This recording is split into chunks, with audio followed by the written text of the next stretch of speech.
we will be looking to take it down, as I mentioned earlier, also to about 85 by March 25. And I think that should be a comfortable level, because in that 85, we are really not including the impact of refinance. So if we include the impact of refinance, obviously it will be even lower. Second thing is that unlike universal banks, small finance banks have a capital adequacy ratio requirement of 15%. And because of that, a small finance bank tends to have a higher level of capital contribution to the balance sheet. And so the CD ratio of universal bank and small finance banks in that sense are not directly comparable. So I think we believe that 85% without including refinance is a very good, comfortable position to arrive at. Okay. So if you include refinance, you've given that ratio in the PPT, so that also will go down by maybe 1 or 2 percentage points more, not anything more than that. That's right. That's right. Okay. And then in that case, incrementally, I think deposits and loans can grow in step, right? Loan growth does not have to lag deposit growth by a large amount. Except the additional SLR requirements. Okay. So what kind of loan growth are we looking at? Because 20, I guess, is partly also because of the securitization that you did in the quarter. So if I look at the gross advances, 23%, are you looking at mid-20s as a run rate where you want to be? Yeah, I think our portfolio growth, advances growth should be on a gross basis should be around 25%. That should be our focus. Okay. And finally, just this deposit. So now, again, you don't need a 40% kind of deposit growth. There's a lot of bulk that you've classified, that 38% bulk TD. So that should ideally run off, which would be maybe a little higher cost. So is that something we should expect, that the mix should move more towards retail TD and less towards bulk? So in that bulk, there are two segments. One is institution as a segment, financial institution as a segment, and individuals. So if you see our book, it is 72% retail and 28% is from institutions. So depending upon the situation, bulk is, dependency on the market rates and what is the requirement at a bank level. We will keep calibrating it. So as of today, out of 35,000 crores, 7,500 to 8,000 is what bulk is all about. And predominantly ours is non-callable and 1 year. So we will wait and see how retail picks up a trajectory. Today we are at 72%. We sustain 72 to 75, 78. What you say is right. Got it. Thank you so much. I'll come back in the queue. Thank you. For further questions. And all the best. Thank you. Thank you. The next question is from the line of Vivek Ramakrishnan from DSP Mutual Funds. Please go ahead. Good evening, sir. I was actually going to pick up on the deposit side in terms of concentration of deposits only. Though you might qualify it as retail, there will be a lot of HNI deposits and so on in the mix, and we've seen in the past that those are not very stable deposits. So what percentage of your deposits are non-callable that provides stability? And increasingly, would you look at, is there any way where you can increase the granular deposit growth so that there is stability in your deposit base? That's my question, sir. Thank you. Thank you. Ours is the most stable term deposit base. If you go to the presentation, the slide, less than 2 crore, which is categorized as retail, 62% of the book of deposit is less than 2 crores. Okay? Which means these are all those set of customers who have positioned 2 crores and individual average ticket size of 4.5 to 5 lakhs. That's the amount of customers who are having it. So it's fairly stable. Next comes the institution. We have close to 22%, as I said, coming from institution. Out of that, 91% is non-callable with a tenure of 1 year. So it is 1 year block and non-callable. So our concentration risk in terms of non-callable to callable, if you see into it, there is callable less than 10% is the present mix. And greater than 10 crore, okay, it is 30% of the book. This is a place where you have to see the non-callable, which is 90%, and it is only 30% of the total book. Thank you very much, sir. That explains it. Thanks a lot. Good luck. Thank you. Thank you. Our next question is from the line of Nihar Shah from Newmark Capital. Please go ahead. Hi, Vasu and team. Just a couple of questions from my side. My first question is, thank you for, pointing out some of the investments that you're making into the new product segments of credit cards and, personal loans and all. If I total that number, it comes up to about 520 crores. Can you give us an idea as to how you think about the timing over the next 3 years of these expenses, and then, how does that then play into what you think is the reasonable cost to income ratio outlook for the next 3 years as well? That's the first question.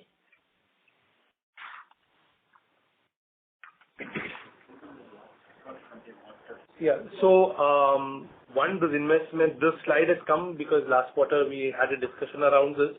So we thought we would give clarity on, what the investments will look like from a 3-year horizon. Just to give you a nature of some of these expenses, some of them will come in the depreciation line item and some will come as the regular OPEX line item, especially given with technology. All of this is baked into our, let's say, soft guidance in terms of how cost to income, cost to assets will look like. What we can say is for this year, we think that cost to income will look, a little sticky, and we've given that range between, 60 to 63% is what we think we will be in the cost to income during this investment phase. And some of those investments is what we put in the slide. We may have a few more depending on how, the bank grows. Like we talked about it earlier in terms of branches, in terms of brands, etc., brand building, etc. But these numbers from how it should span out from a cost to income is we should keep cost to income stable at where it is or in this range of 60 to 63 and still hopefully deliver consistent ROE. Got it. That's great. Thank you. My second question is just a little bit of a clarification on, you mentioned the 60 to 70 crores impact of the NIM of the securitization. Now, from what I understand is that, whatever the interest expense on the securitized portfolio, the interest income is sort of recognized in the interest income line, and then it's only the excess that is recognized in the other income. Is the 60 to 70 crores the total interest income that you earned on the securitized portfolio, or is it just the incremental, piece of it?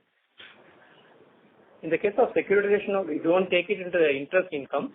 So I tell you the excess interest spread, which we call EAS, that is taken as another income. So the 60 or 70 crores which you have mentioned is what is actually coming to us actually.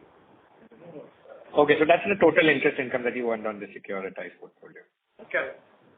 Got it. 60 to 70 crores is the total interest of that portfolio which is securitized, and the excess interest income comes in the other income and not part of the net income. Yeah, net interest income. Got it. Hey, can you quantify that excess income that has come into the other income? Is it possible? Total, yes. 22 crores will come in other. 22 crores has come in for this quarter. 11 crores. Okay. 11 crores for the last quarter. 11 crores in the last quarter. Okay, fair. Yeah, that's it from my side. Thank you so much. Thank you. The next question is from the line of Nidesh from Investec. Please go ahead. Thanks for the opportunity. So if you look at the disbursement trends in this quarter Q4 on a YY basis, there is a moderation in disbursement growth across most segments, whether it is microfinance or small business loans or vehicle finance. So what is the reason for that, and how should we think about disbursement growth next year? If advances have to grow at 25%, obviously we have to grow disbursements because there is always a foreclosure component in case. So disbursements will definitely grow across all products. We see strong demand in the future. Okay. Any particular reason why the disbursements were weak in this quarter? As I said, our focus was primarily on growing yields, right? Because we need to change the mindset in the field also that, you need to lend at higher rates and stronger disbursements. So the focus was more on yields, not really dropping disbursements. So disbursements will continue to grow. That is a given. Okay, sure. And from medium-term perspective, should we expect our yields on advances to trend towards yields on disbursement? So today there is a gap of around 170 basis points between disbursement yield and on-book yield on advances. Over, let's say, a couple of years, it should both of these should get converged, right? Yes. Not the entire yield on disbursement will translate to portfolio yield, but yes, you should see it pick up. Okay. And lastly, what is the difference between yield on advances and yield on gross advances? Is the numerator same for both of them? Or? No. Numerator is not the same. We have the securitized portfolio is the difference. So in the denominator, the assets which are securitized will not show, and also in the numerator, that corresponding effect is given. So in the numerator, are we including only excess interest spread? No. Yield on advances, we are not. Yield on gross advances, we are. So I think to bring clarity, and because securitization can alter these numbers, I think we should all stick to yield on gross advances. So I think over a period of time, or hopefully from next quarter, we will stop giving yield on advances and focus on yield on gross advances. Then you won't have this disturbance which we see due to securitization. Okay. Understood. Thank you. That's it from my side. Thank you. Thank you. The next question is from the line of Deepak Poddar from Sapphire Capital. Please go ahead. Yeah, am I audible, sir? Yes, sir. Yes. Yeah. First of all, thank you very much, sir, for the opportunity. So first up, just a clarification. I mean, you mentioned that our cost of fund may increase by 10 to 12 basis point. I mean, the repricing which is left. So NIMs that we are seeing falling for the last 5 quarters, it has been falling on a quarter-on-quarter basis. So, but we did mention that we expect NIM to remain stable at this level, fourth quarter level, in the short term, right? Yes. In spite of this 10-12 basis point increase in our because the pressure on NIMs because of improving CD ratio would have lessened. From 100%, we've brought it down to 85, 86, 87. You won't see that pressure on NIMs going forward. So we're adjusting to that. This is based on our calculation. Mm-hmm. Okay, understood. And how much impact we see on the NIMs on the medium term, which you mentioned may come because of reduced MFI portfolio mix? We can't quantify it now. So the way at least we are looking at is how do we protect bottom line, how do we protect overall margins. These are very fine-tuned for us to put it all out of the call. But these are challenges which we'll take up. Fair enough. And in terms of ROA, adjusted ROA was about 2.15% for this quarter, and you did mention that our cost to income will remain sticky. So how do we see the ROA for next 2 years or for FY25 at least? Yeah. So I was also trying to point out on the presentation, we've spoken about trying to grow the small ticket, small business loan, or we call micro lab, which are higher yielding products. So these are some of the strategies we are trying to deploy to ensure margins hold. So I thought I'll complete that. And on ROAs, yeah, so we're trying to build consistency in ROAs and improve ROEs as leverage picks up. That's what we are focusing on. So hopefully we should continue to deliver this 2% ROEs. 2% ROA. Fair enough. And my last query is on your PCR.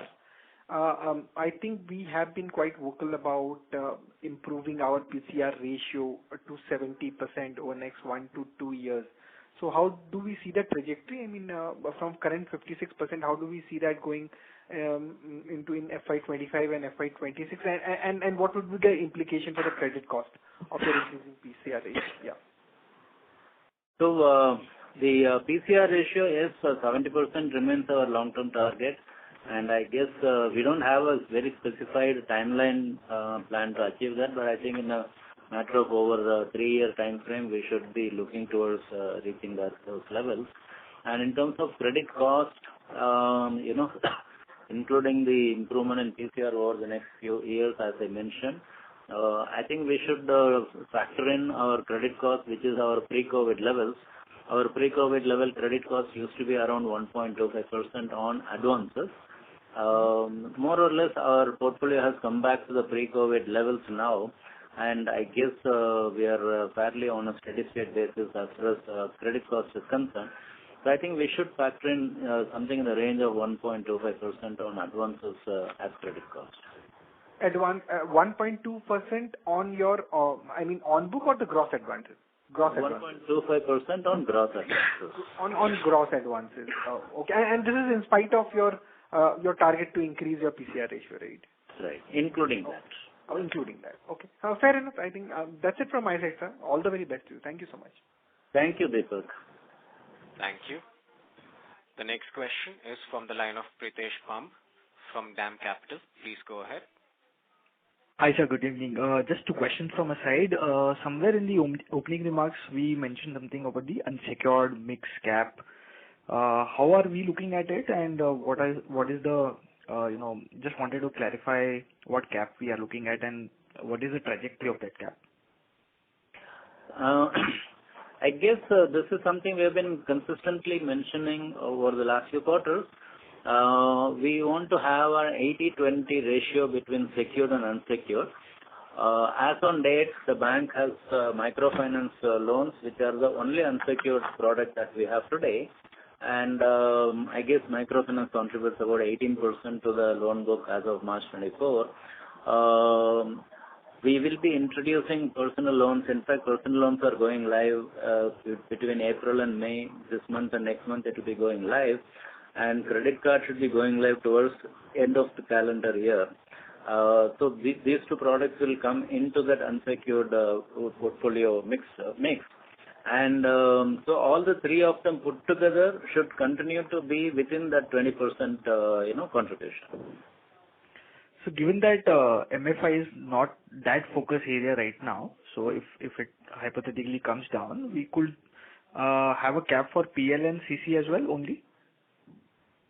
See, microfinance will continue to be a strong offering from the bank because it not only produces direct business impact in terms of volumes and profitability, but it also enables us to cross-sell our small business loan, the lower end of the small business loan product. It enables us to cross-sell.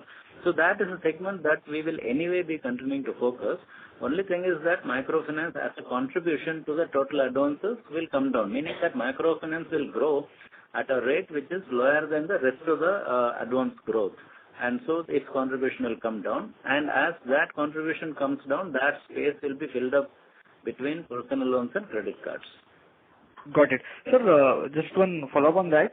Credit cards will be our own sourcing, right? We are not tying up with anyone.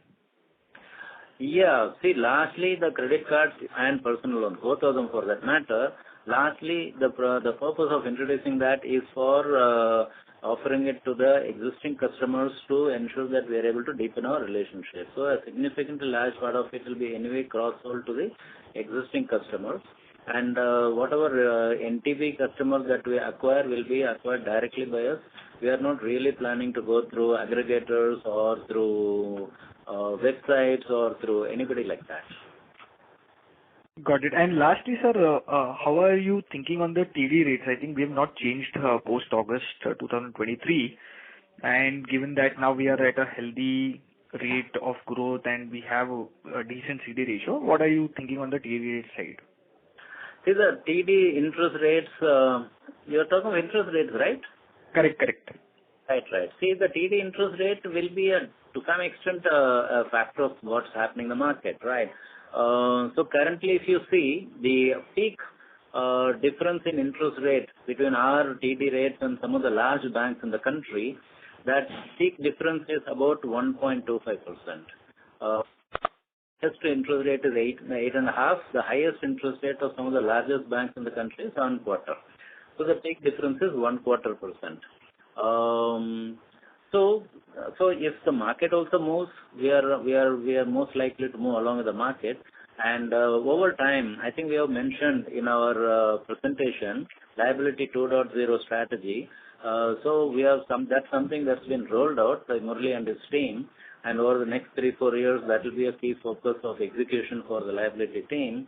And as that strategy progresses That strategy is nothing but basically building a deeper, stronger relationship with deposit customers and account holders by way of cross-selling and ensuring that they are having many more touch points with the bank and not just one or two touch points.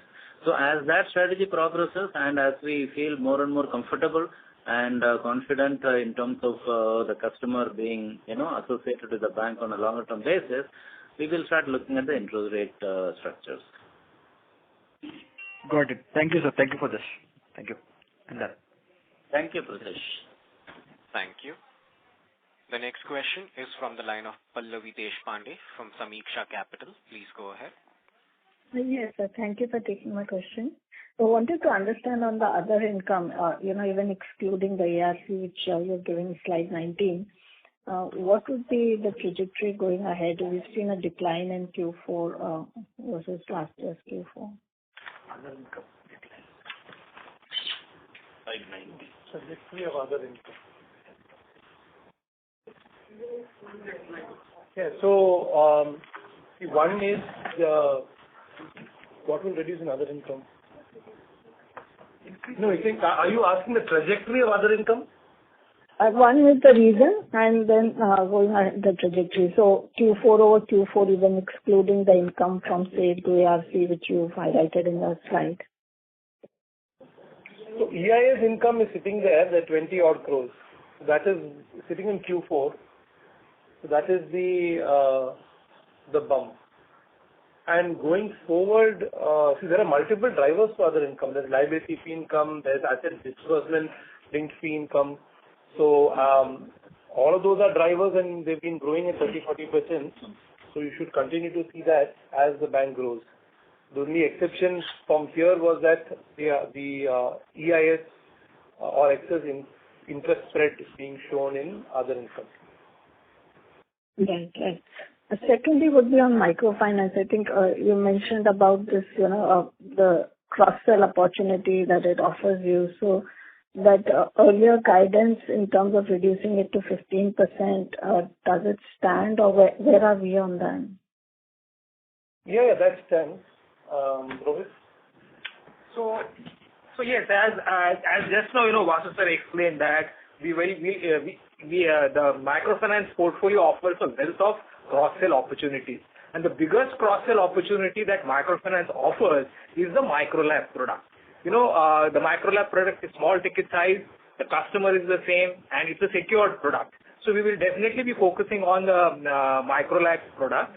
And since these customers in the second cycle, third cycle, fourth cycle have paid us very well, it is a phenomenal opportunity. So despite the fact that, microfinance per se on the unsecured piece might see a slight decrease, the same customer base, the secured piece will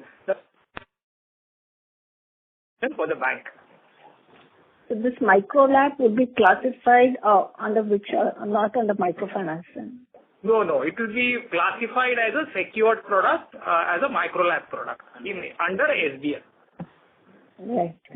And just lastly, on the NBFC side, we've seen a sharper, I think zero disbursements kind of scenario. So what is the outlook next year in terms of lending to that sector, or are we done with the sector basically?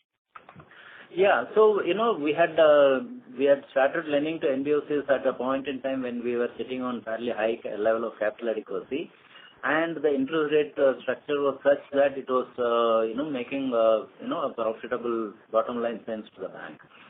Today, what's happening is that on both fronts, it's not making sense. Interest rate structures are moved in a different way. And so to that extent, lending to the NBFCs for at least for us is not very profitable, and that's one factor. Second is that our own high capital adequacy, which used to be in the past, has been fairly leveraged through growth over the last 2-3 years. And today our capital adequacy has come down all the way to about 21.7%. And internally we do have a target that, we would really not like to see the capital adequacy going below maybe 18-19%. So somewhere along the way we'll keep raising equity so that it doesn't really go below 20 or 19%. To that extent, at 21.7, we are not having such a high level of capital adequacy that we want to distribute that capital to, low yielding products. So we have to keep looking at the allocation of capital. So given all this, we believe that for the next 1 year, we won't be really focusing on NBFCs, and we should see that running further down as we go by. Sir, you mentioned it being a low yielding product. That's where I was coming from. I thought it's on the higher yielding side, and that is, it's the capital adequacy. It doesn't give us high yield. It does give us only a low yield, but it made sense at a point in time when the interest rates were at a different level and capital adequacy was very high. Today, both of them have changed, so it doesn't make sense for us. And lending to NBFC is not a strategic part of our business ever. For example, the other one that they mentioned that we have gone a little slow is the new commercial vehicle lending, because currently the yield on that is the lowest amongst all our loan products. So we have slowed down on that, but that's not something like NBFC will exit, because that's part of our key strategic focus for the long term. So we will continue to be in the new commercial vehicle lending space. Only thing is we'll moderate the growth at a time, and then we'll speeden it up when the situation changes. Whereas NBFC is never a strategic product. So it's just a kind of an opportunistic product that we were trying to make some returns when it was available. And today it's not available, so we have no problem working out of that. Right. Got it. Thank you so much, sir. Welcome. Thank you. The next question is from the line of Anurag Mantri from Oxbow. Please go ahead. Yeah, hi. Just one clarification on the other income. So the liability and distribution income on slide 35 is the one which has seen a big jump of this quarter. Just wanted to confirm if that EIS income is coming here or elsewhere. It's insurance, mutual fund and broking. Got it. So the liability and distribution income is like the 60 crore is a more sustainable number, or there is a bit of a seasonality given 4Q? Quarter four peaks. Quarter 4 peaks, and all the other quarter, normally quarter 4 for any fee-based activities, 35 to 40% of the income. So stable state will be 25% lesser. Got it. Thank you. Thank you. Thank you. Well, ladies and gentlemen, we would take that as our last question for today. I would now like to hand the conference over to Mr. P.N. Vasudevan for his closing comments. Yeah. So thank you. Thank you so much for all of you for dialing in and peppering us with a lot of questions, enabling us to learn in the process and improving our own ability to focus on the right direction for the bank. Thank you so much. Wishing all the very best and be in touch. Bye-bye. Thank you. On behalf of Equitas Small Finance Bank Limited, we conclude today's conference. Thank you for joining us. You may now disconnect your lines.